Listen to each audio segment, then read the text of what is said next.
We see it every day. Politicians promising the world and delivering potholes. Religious leaders preaching love while harboring hate. We're told to respect authority, trust the system, and above all, don't rock the boat.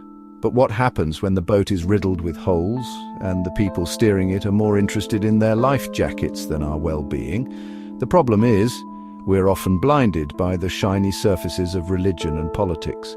We see the grand cathedrals, the stirring speeches, the promises of salvation and progress.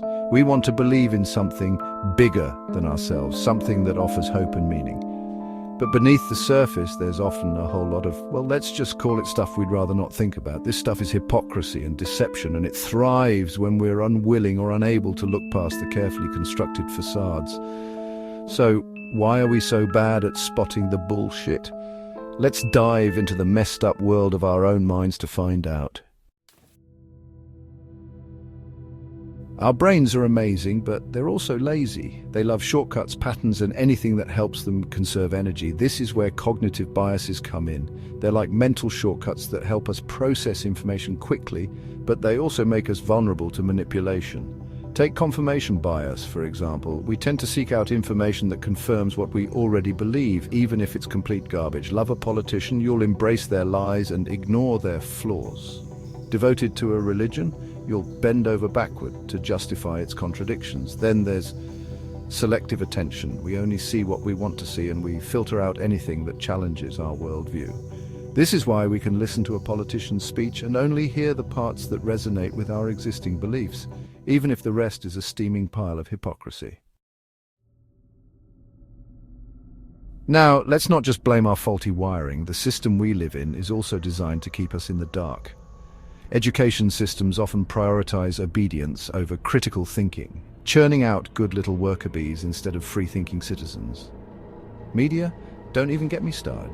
It's a relentless machine of propaganda and sensationalism, more concerned with ratings than truth.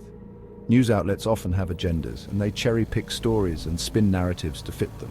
Social media is even worse, creating echo chambers where we're constantly bombarded with information that reinforces our existing biases. And then there are cultural norms. We're taught to respect authority, follow traditions, and not question the status quo. This can create a culture of silence where people are afraid to speak out against hypocrisy and deception, especially when it comes to powerful institutions like religion and government.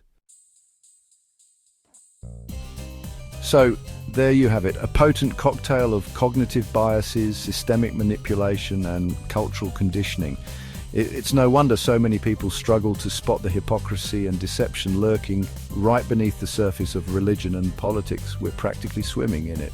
But here's the thing, we don't have to be passive consumers of this BS. We can choose to be more critical thinkers, to question everything, to demand transparency and accountability from our leaders and institutions. It won't be easy, but it's the only way to drain this swamp of hypocrisy and create a world where truth and justice actually stand a chance.